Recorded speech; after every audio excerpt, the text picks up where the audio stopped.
When you build something like a bridge or a skyscraper, in order to test its strength, you simulate like a terrible earthquake or a hurricane, because only by something so drastic can you see the faults and the cracks in the structure that you've designed.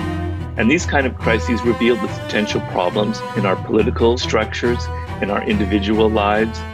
So we're being tested in a way, because facing something so large and so immediate and so drastic, it naturally feeds our irrational tendencies.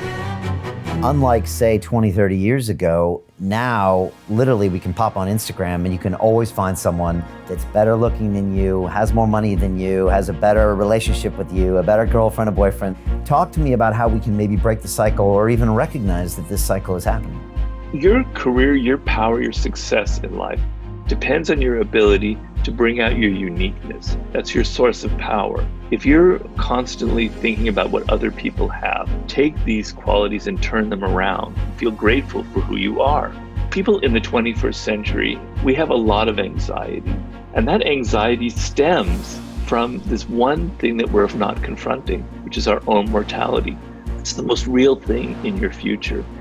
That awareness makes you suck every second of life with more intensity, more vitality, more awareness, more gratitude, because it can be taken away at any moment. Being irrational is very dangerous. It's like a vapor that's hidden. You don't realize that it's infecting your decisions, but it is.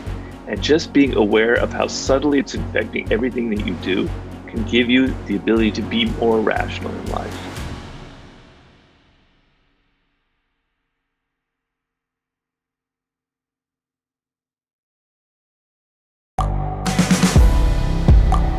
The world is changing. Inspiration is everywhere. It has never been so easy to connect, share, and bring people together. We're learning from others and finding the best in ourselves. Challenging our beliefs. Sharing our vulnerability. Overcoming our fears.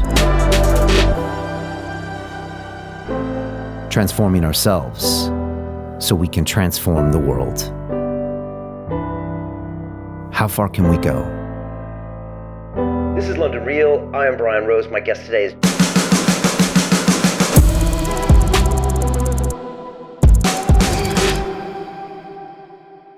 This is London Real. I am Brian Rose. My guest today is Robert Greene, the American best-selling author on strategy, power, and seduction. You have written 6 international bestsellers, including The 48 Laws of Power, The 50th Law, co-authored with rapper 50 Cent, and Mastery. The 48 Laws of Power has been widely referenced in pop culture, including songs by Jay-Z and Kanye West, and is currently being adapted into a documentary series by the rapper Drake. The book is known worldwide and is also one of the most requested titles in American prison libraries. Your work has also been featured in the New York Times, USA Today, and Forbes. And your latest book, The Laws of Human Nature, explores the principles that govern our behavior and how to use this knowledge for continuous self-improvement. Robert, welcome back to London Real. Thank you for having me, Brian. My pleasure. It's great to have you. It's been almost 8 years since we had you on the first time. It was the old studio. I think we kind of split the screens. It was really old school, but I still remember that conversation, Robert. It was epic, and It was fun. It was fun. It was a lot of fun. Yeah. I wish I was there in London now. But what can we do? It's the circumstances we're all facing. But yeah, well, hopefully in time, either I'll get to LA or we'll get you to London to do that again. But remember last time we went way off topic, and it was just really good. I just checked it. It's got like 100,000 views, so it did pretty well. And yeah, I mean, I'd love to jump into the book, but first I'm wondering, what did you learn about human nature watching the world for the last 3 months and the whole, COVID-19 pandemic, the lockdown, everything? What have you seen? Well, a lot of things that I wrote about in the book have been confirmed. The first chapter in the Laws of Human Nature, law number 1, is about irrationality. And the idea is that we like to think of us human beings as being supremely rational, that our behavior is governed by our minds, by our intelligence, that we think before we act. And I try to make the point in the book, I try to hit you over the head with this idea that that's not true at all, that we're basically governed by emotions. And I explain the neuroscience behind that, how emotions are much more powerful physically than anything that our neocortex can supply to counter that. So basically, we think that our decisions are based on thinking, but they're based on our emotional responses to events. And the coronavirus is kind of a laboratory of that kind of phenomenon, because facing something so large and so immediate and so drastic, it naturally feeds our irrational tendencies. And we see that in obvious behavior, which, at least in the United States, with the hoarding of toilet paper, of hand sanitizers, of things like that, that kind of behavior was completely irrational. What was that based on? But also, people have, at least here, they have a hard time figuring out what the future is going to be. And so the fear response is very real. We have to, realize that this threat is dangerous, and that the coronavirus is something very real. But what are the long-term consequences on our thinking patterns? How is this fear going to become like a habit? How is this going to infiltrate our career decisions moving forward? So that's one sort of thing that is definitely brought out. And it's asking. We're an intensely social animal. Our survival, I make this point in the book, depends on our ability to get along with other people and to understand their point of view, etc. And a virus like this is putting a big kind of strain on that, because what it means is, by following certain guidelines that have been put out by people who study this, scientists who actually have a more rational take on what's actually going on, like epidemiologists, the pro-social thing is to protect other people as well. So it's not just about you taking, certain steps to protect yourself, but it's also helping other people. So in some sense, there's been some positive elements, at least in parts of the states where I live, where most people are following these rules and they're thinking about other people. But there's a lot of very selfish behavior, and people kind of going crazy and getting very restless about the lockdown. I often think about World War II, and in the States, and certainly in Britain, of the incredible sacrifices that we were asked to make for those events, economically, personally, with our freedoms, etc. And that how people back then, there were maybe even some grumbling, but people back then were more than willing to make those sacrifices. And I'm wondering if it's the same situation now, because you're seeing people are so restless. They have to get out. They have to have their life as it was before. And if we see a second wave of this again, as might be happening right now in the United States, that means that we're not willing to make those kind of we can't even take 3 or 4 months to stay alone in our apartments or our houses to sort of let this pass over. This is another element of human nature that I sort of discuss in the book. Just that thought of sacrifice, you're saying, or being alone. Which one do you mean? Sacrifice or just being alone with your thoughts? Well, both. I mean, in theory, this could be a moment of great opportunity for people, because most of the time in our day-to-day lives, we're so rushed. We don't have any time to think about ourselves, to think about our careers, to think about ourselves, about who we are. We don't really have time to read books. Life just comes at us so rapidly. And here now, we have the ability to finally look at ourselves and introspect a little bit and think about who we are, think about our career, the point we are in life, to read books, to strengthen ourselves from within. Because some of these life skills, the ability, for instance, to delay instant gratification. So you can't go out to a pub, you can't get drunk, etc.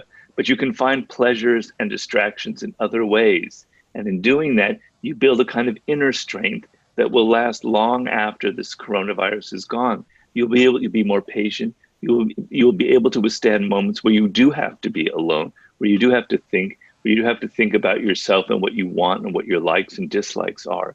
So the ability to be alone and to kind of reflect is a very important life skill, you know, and not just be constantly on social media, etc., and sort of have some sense of who you are as differentiating yourself from the crowd. So these are moments where you could develop true life skills. And that is a bit of a sacrifice because, you know, you're not used to having to do that in your day-to-day life, and this is sort of forcing you on it. But I want people to think of that as an actual opportunity to kind of build internal strength. Yeah, I kept thinking, because, you know, we're in London, we're in East London, and I kept thinking of 1940 Battle of Britain. I mean, this place was being bombed, you know, on a nightly basis. People were having to sacrifice and be rationed, and they thought maybe the Germans were going to come to the shores, and they were preparing for that. So for me, I'm always, when the lockdown hit and the pandemic, I just tried to compare it with something this city went through, you know, 80 years ago, and it never seemed that bad, even though it was different because it was this invisible thing. But I always tried to use that to ground me while I've been here, if that makes sense. Yeah, I mean, and the public spirit, I mean, you know, it is a little bit of a cliche in all the movies that they have about this, particularly at certain holidays in England, but there was definitely an incredible spirit that came up, a sort of a social spirit of we're in this together, we're united, and we're going to defeat this enemy. It's a lot harder with something that's not we can't personify. It's not a living thing. It's not something that we can say this is the enemy and we're going to destroy it. It's much more diabolical than that in a way. And so in that sense, it's a little more difficult than if we were facing an actual invasion. But to think of it as something that can test our ability to unify, to think of other people, to be pro-social, to think in terms of what is the greater good for our country, for the whole country, not just the wealthy, but everybody in all classes, et cetera. You know, these kinds of crises, you know, when you build something like a bridge or a skyscraper, in order to test its strength, you simulate like a terrible earthquake or a hurricane, because only by something so drastic can you see the faults and the cracks in the structure that you've designed. And these kind of crises reveal the faults in the structures and the gaps and the potential problems in our political structures, in our individual lives, and how strong we are. So we're being tested in a way. And that's sort of how I like to look at it. In some ways, there's good news, and in some ways, there's bad news, at least here in the United States. Yeah, that's a fascinating way to look at it. And I'll be honest, a lot has been revealed to us here in the last 3 months when it comes to what really happens, what the structures are like. Some has been good, some has been bad, but it's all been a great opportunity for us to learn and grow and get better, to say the least. Robert, I just had a question that I just thought of. You know, you talk in the book a lot about empathy and trying to understand the other, and, you know, as an antidote potentially to narcissism. I'm wondering, you know, we're seeing a lot of division in America, and at the same time, we can't interact socially. So we miss the cues and the get-togethers and times where we maybe would hang out socially, even with people with different points of view. And now we watch our own news networks, we follow our own social people, we sometimes interact digitally, which means we lose the nuance, we use the empathy, we use the humanity of it. Do you see this extended lockdown period being difficult or hard for that empathy factor? Very much so. But in moments like this, what really is important is leadership. Is somebody on the top sort of setting the tone for the entire country. And we've noticed that, you know, at least here in the United States, we faced moments like this before. Probably the most extreme was during the Civil War. And when the person or the people on top are basically trying to spread a message of, we have to unify this country, we're all in this together, we're all Americans, at least for the United States here. And we're either going to, you know, a house divided cannot stand, which were Lincoln's very famous words. You know, it's either, so that kind of people from the top can set the tone. But when you have leadership actually trying to divide us, actually pushing all of our buttons, becomes increasingly difficult. And so I've noticed on social media, I'm not going to disguise the fact that I am not a Trump supporter. I do not like Donald Trump. I think he's the worst president we've ever had, and he's extremely dangerous. I'm not going to hide that. So people can take that and however they want. But I've noticed on social media that I try and discuss rationally on Facebook or wherever, certain elements of certain of his policies, particularly now since the coronavirus has exploded on us. And I don't get like, I'm open to other people. I'm trying to hear their point of view. I'm trying to hear them defend his response to a crisis that has killed over 120,000 Americans. The equivalent of over 50 9/11s, if you will, kind of thing, or 60 9/11s. An incredible number of private citizens being killed. I want to hear their defense. I'm open to hearing something rational. And all I get are these slogans and this very kind of defensive posture. And it sort of starts from the top. He's kind of created this tone. Of course, he's exploiting something that's already there. He's already exploiting the divisions that exist within our country, and he's making them worse. And he's using social media as a way to do this. But it doesn't mean that social media in itself is simply a means of dividing people. It could be used for other things. It could be used as a form of dialogue. It could be used as a way of rational discourse. I know I'm sounding like incredibly idealistic here, but I want to hear people defend his policies. I want to hear a rational argument. And all you get are these heated emotional responses.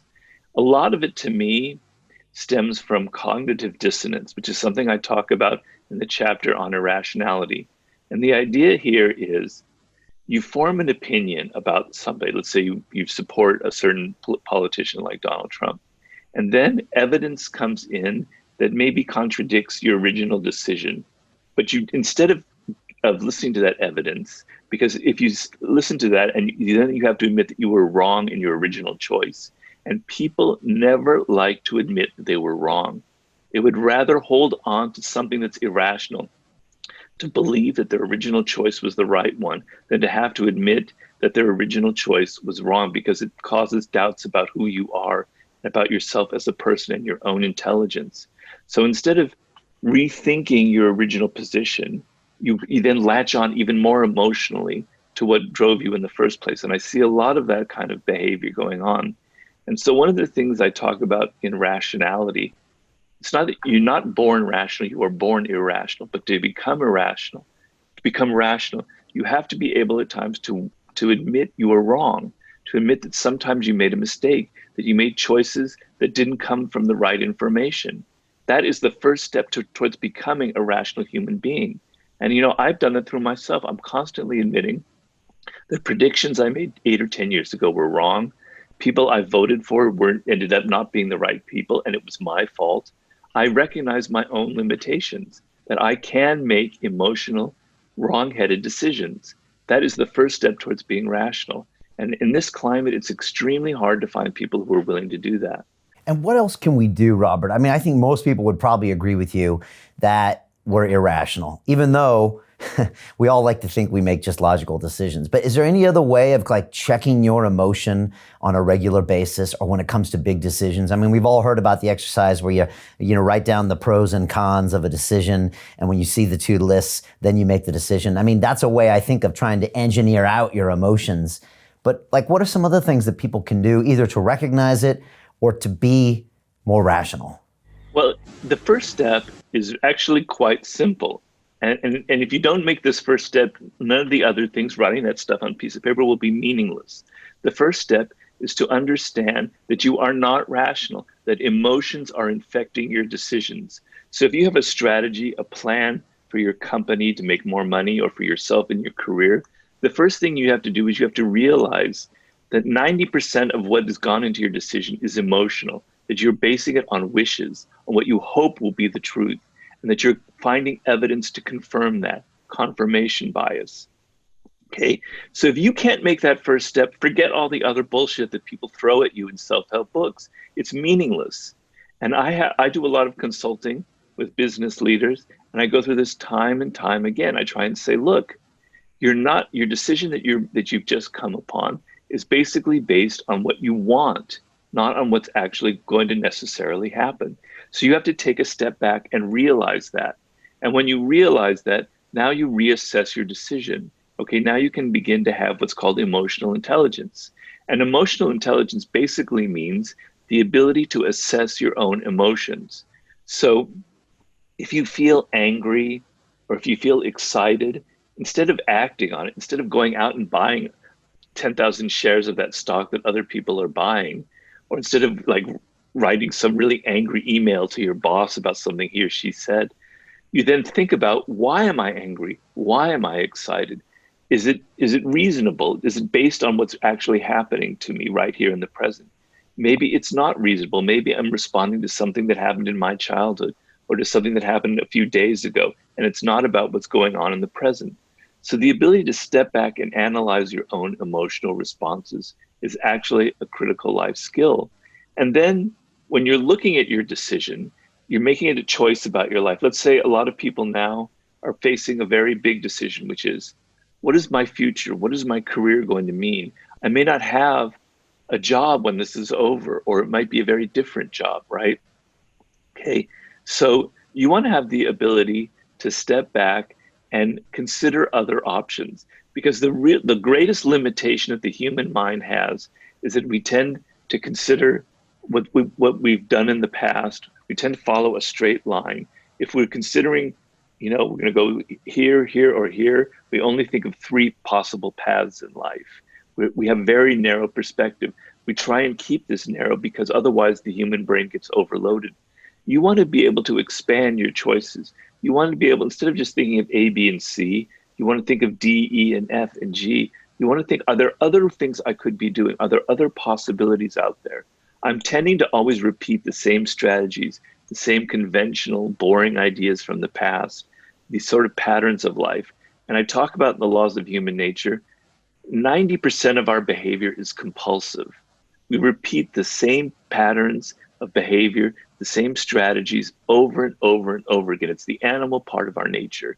And to be truly intelligent, to be truly rational, is to be able to break out of those patterns. But you can't do that unless your mind is willing to consider a wider range of possibilities for yourself or for your decision. So when you write down those pros and cons, you're probably not writing down all of them. You're probably keeping them narrowed down to a certain thing.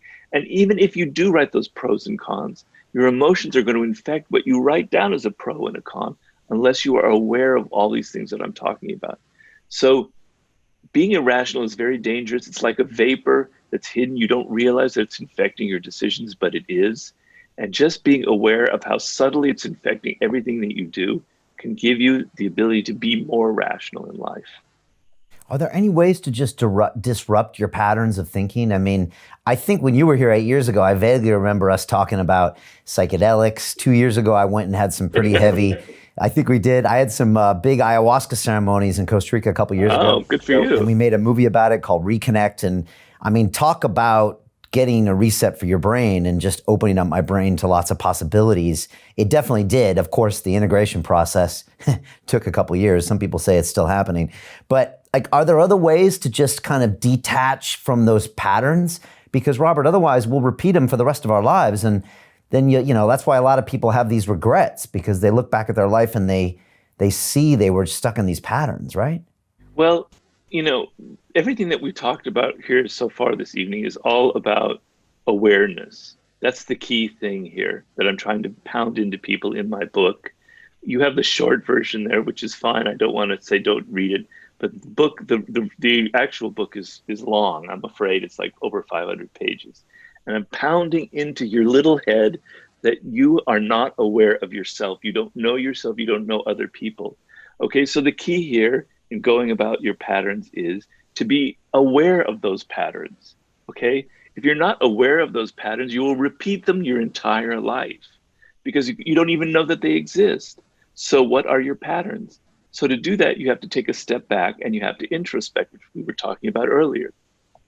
You have to look at yourself, and the patterns that you'll see will be very evident in certain things. They'll be evident in certain career choices that you've made. You've noticed that you tend to go either for a job that gives you a lot of money because that's something that's important to you, and then you're unhappy and frustrated because it's not fulfilling. And then you go for another job for a lot of money, and then you're unhappy. And you start drinking, you start taking drugs, and you go for, on and on and on and on. Or look at your patterns and your decisions, important decisions. They reveal something about you. Look at your choices of intimate partners. A lot of people will make a wrong choice. I know I have in my life. Luckily, I've been with somebody now for several decades, and I've made it the right choice.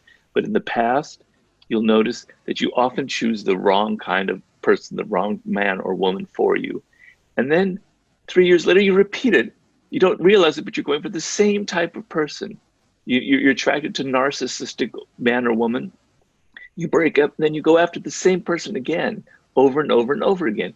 These are patterns that are trying to tell you something about something deep within you, about your character, about something that goes back to your childhood. So I tell in the story, in the book, the famous kind of case study of psychiatrist, where there's this young man who keeps having these patterns of these relationships with women. He keeps breaking them off after a couple of years. And then he tells the therapist, well, she wasn't right. She wasn't my type, or blah, blah. He keeps coming up with reasons.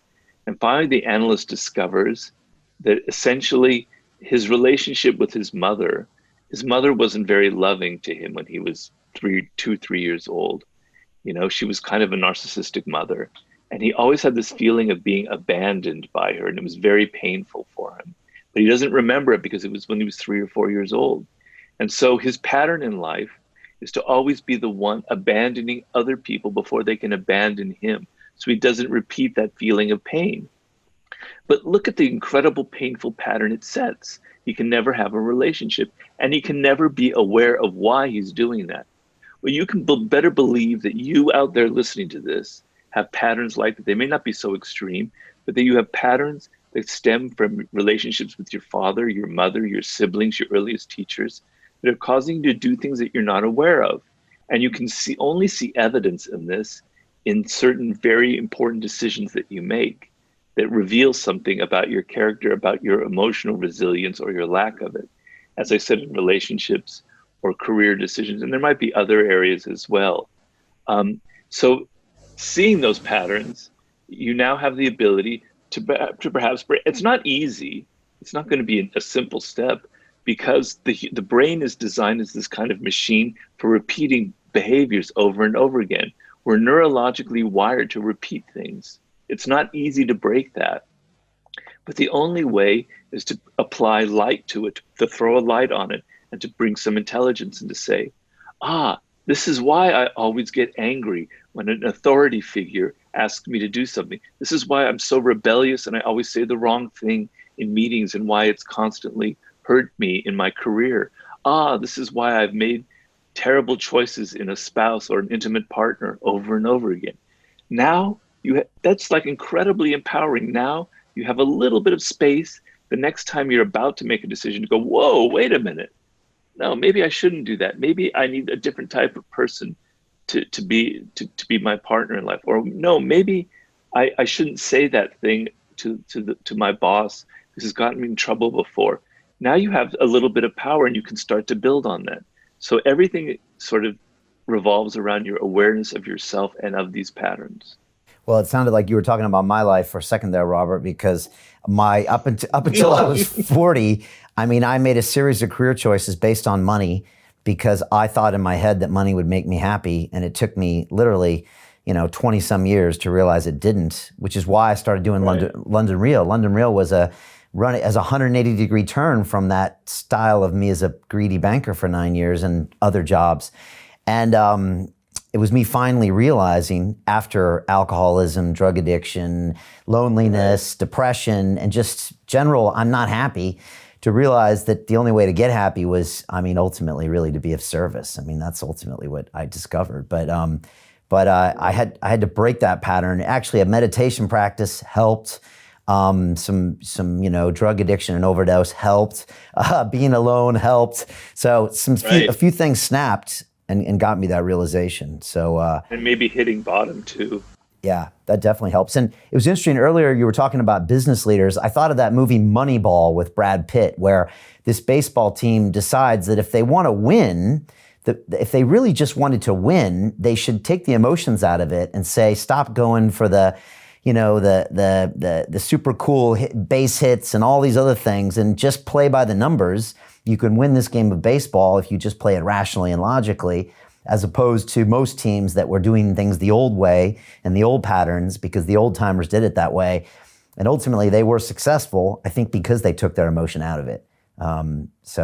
Yeah. Well, the only thing I'd say about that is I don't believe that emotions are bad. It's a misconception that people might derive from my book. And actually, the science on this confirms what I'm trying to say, that emotions are very important. That they've done studies of people who've had brain damage to the extent where the emotional part of the brain, which is generally centered on the right hemisphere, has been damaged. So people don't have access to the usual emotions. And they are the ones who make the most irrational decisions of all, because they can't, for instance, tell if someone who they should mistrust, they don't have the emotional intelligence to see that that person is not somebody they can trust, and then they do something very naive. So emotions are actually very important. And you're not going to be able to write a book, to start a business, to create a popular podcast, to win an election, unless you have a great deal of energy and emotional power and enthusiasm for it. I talk in Mastery how Albert Einstein, the person we consider the most rational person ever, was extremely emotional. And he talked about how it took an incredible amount of excitement to spend 10 years studying the same one formula day after day after day after day. You need your emotions. And I compare it to the old ancient Greek metaphor of a rider on a horse. So the horse represents your animal nature, your emotions, right? And the rider is your intelligence, the neocortex, the part of our thinking process that evolved much later on. Okay? So if you just let the horse go wherever and you don't try and guide it, you're going to end up in all kinds of dangerous things. The horse might just like jump off a cliff or will end up going anywhere, right? But if you hold on to the horse too tightly, if you're so worried about controlling it, it won't go anywhere, or it'll be very rebellious and upset. So that you have to learn how to ride a horse, which means you find a middle path. You hold the reins, you guide it, but you use that energy of the horse, the power that it contains, to take you somewhere, but you guide it. You give it some intelligence. That is what rationality is about. So you have to have that energy. You can't repress your emotions. You can't repress anger. To try and repress anger will only cause other problems, physical and emotional. You have to learn how to use your anger. You have to be able to be like that rider on the horse and guide it in an intelligent, productive way, right? So it's not about just getting rid of emotions, which is impossible for a human being. It's about learning how to recognize their power, how much they intend to infect your decisions, and to be able to guide them in some way instead of letting the emotions ride you, you're riding them. You know, you mentioned getting in touch with your anger, and you got a great chapter in the book about your dark side and the shadow. And again, a few years ago, we made a movie here at London Real about one of my mentors, and my mentor is, I mean, he's like a Bond villain. He's like 75 years old. He's got a castle in Scotland, ex-oil man, climate denier, cusses like a sailor. He's a high-performance coach that's created $1 trillion worth of net worth. It's his way or the highway. And he's had a big effect on me. And we were trying to think of a way to present him to the world. He's also one of my most popular guests ever, Robert, but nobody admits it, but they watch him on the sly because he reminds them of their grandfather that doesn't accept their BS, right? And so in the beginning of the movie, we present him by saying, we just open up and we got all these like Faustian images and we talk about how everyone has a dark side because it's easy to point at him and say, well, I'm not like him.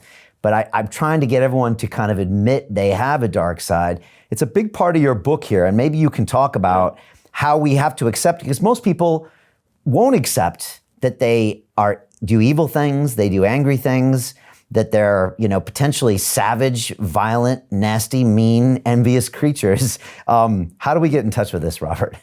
Well, there are 18 chapters in the book, 18 laws, but the law number one, which is implied in the book, is the fact that we deny our own nature. We don't want to admit it. So it's always the other person that's a narcissist. It's always the other person who's violent and aggressive, but me, no, I'm not. I'm a saint.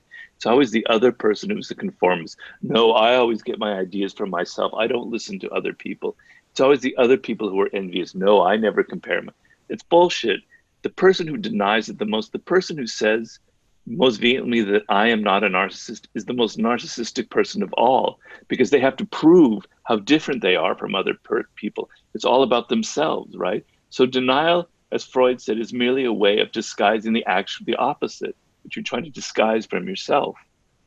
Okay, so we have a dark side. I try and make the point in the book, we are all narcissistic and self-absorbed by nature. We all have aggressive impulses by nature. We are designed as animals to feel envy. So stop trying to play the saint and admit that you have these same tendencies. And the dark side is a chapter the shadow, in which I try and explain where the dark side comes from. And I explain that in childhood, if you've ever had children or been around children, you know, or you remember your own childhood, children are kind of these complete individuals. They feel a very wide range of emotions. Some of the emotions are positive, like love and affection and empathy, but a lot of the emotions are negative: anger, destructiveness, hatred, violence, etc. And children haven't yet been socialized. They have these complete range of emotions, right? They're like a total, like a round ball of energy that just exists, and they can't control it. They just are who they are, good and bad, angel and demon, all in one. But then as you get older, as you become 6 or 7 years old, you just have to listen to your parents and your teachers tell you, you can't be like that little Bobby or Susie or whatever. I'm sorry about my bad names here. You have to learn to get along with other people. You can't be so angry. You can't be so violent. You can't be so aggressive. You need to control it. And you on and on, year after year after year after year after hearing this, you push it down, and that round ball of energy starts becoming this squash little thing like that. And all of the dark energy gets pushed down in somewhere else. But it doesn't disappear, because nothing that's a natural human energy. You can't get rid of it. It's there. It's just repressed and pushed down into what's called your shadow, what Carl Jung called the shadow side of the personality. And the shadow will come out later in life, when you're in your 20s, for instance, when you suddenly have a burst of anger and you tell somebody something that you regret the next day, and you go, what the hell came over me? Was that somebody else? That wasn't me. I don't understand it. Or you buy something that was totally wrong, that was not the right purchase for you, and the next day you go, why did I buy that thing? Why did I spend $40,000 on a new car when I don't even have that? Blah blah blah. When suddenly you have some sort of behavior that surprises you, as if it came out of nowhere. You leave your very good wife you've been married to for 20 years for some sexy model who's 20 years old, and she ruins your life, and you're such an irrational. Why did I do that? Who was that person that came out? Well, that is your shadow side that you've repressed. It's coming out in moments that you can't control. So oftentimes you see that with celebrities who get caught in the act of doing something kind of naughty or bad, and they'll always come out in public and they'll say, that wasn't me. That isn't who I am. No, that is exactly who you are. That is exactly who you are. That is more you than the kind of saintly person you try and present. It's that dark side that is really a part of you that came out, that you've been trying to conceal from other people. Okay? So the thing is, you have to admit that you have a dark side, that you have aggressive impulses, that you have some antisocial impulses, that you have a rebellious streak, which is natural for all of us. We all went through a rebellious phase in our teens, etc. That you have these qualities that you kind of don't like in other people, but you have them as well, right? And the point is not to just suddenly become this devilish person in life and just give full rein to all that stuff, but to be aware, back to awareness, and to be able to channel it in a productive manner. So for instance, I deal a lot of consulting with athletes, for instance, who have problems with power, etc. And they're the type of people who have, a lot of them, like basketball players, and I'm sure it's the same in football in the UK, they have a lot of aggressive, competitive, ambitious energy, right? And this is one area where you can now channel that dark energy into something productive by putting it into your team, by becoming a better player, by winning in competitions. So you can channel your aggressive impulses into making the best business ever and putting that competitive energy into something that benefits society by creating a killer product of some sort, right? So you can channel it into pro-social ways, in fact. If you learn, and I often tell artists, people who are filmmakers or writers, your anger is your best weapon of all.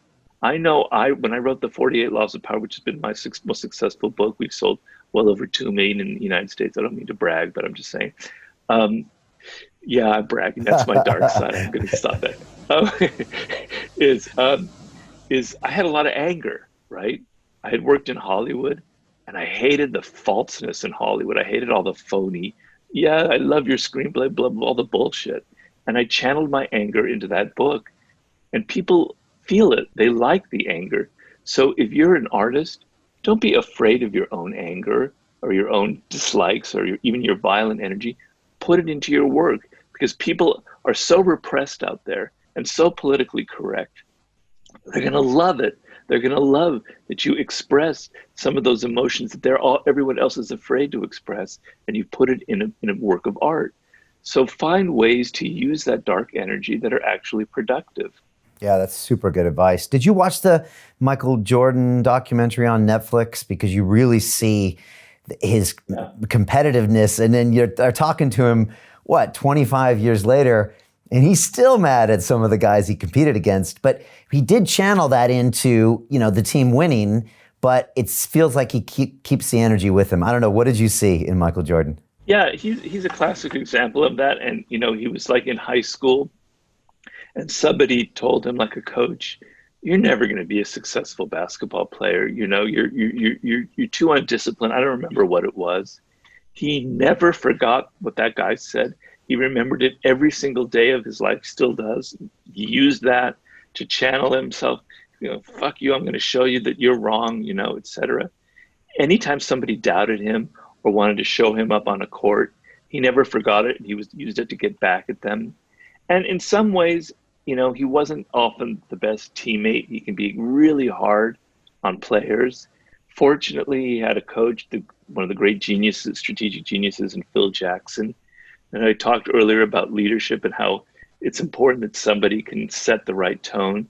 And Jackson set the tone as team first. And he made it very clear to Michael Jordan, look, what you want to do is win championships. That's the ultimate. In order to win championships, you need a team. In order to have a team, you need to be a team player. And you need to not just be a team player, you need to be the team leader. You need to set the tone. And without Phil Jackson, I don't know how many championships he would have won. But he is a classic example of what we say. The other person is Kobe Bryant, who is my particular idol, because I'm from Los Angeles, and I'm a diehard Laker fan, and God bless his soul. He unfortunately was taken from us. But Kobe was the most intense. He was Michael Jordan. I can't say more than Michael Jordan, because nobody ever has been that way.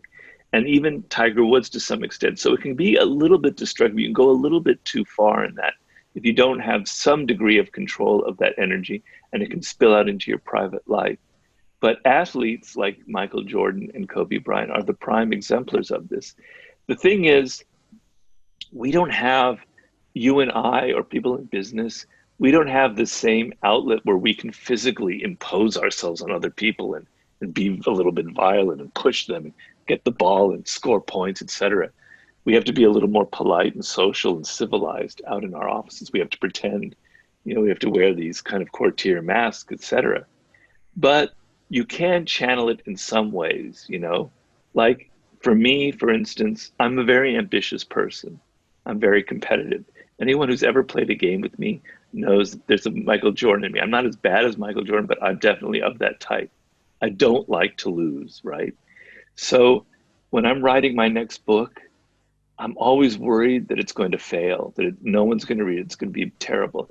And I put so much energy and so much time into making sure that it's going to be a bestseller by trying to think of my audience and thinking how I can make this the best book. I pour all of my ambition and my aggression into that book, into making it something I can be proud of. To continue watching the rest of the episode for free, visit our website londonreal.tv or click the link in the description below.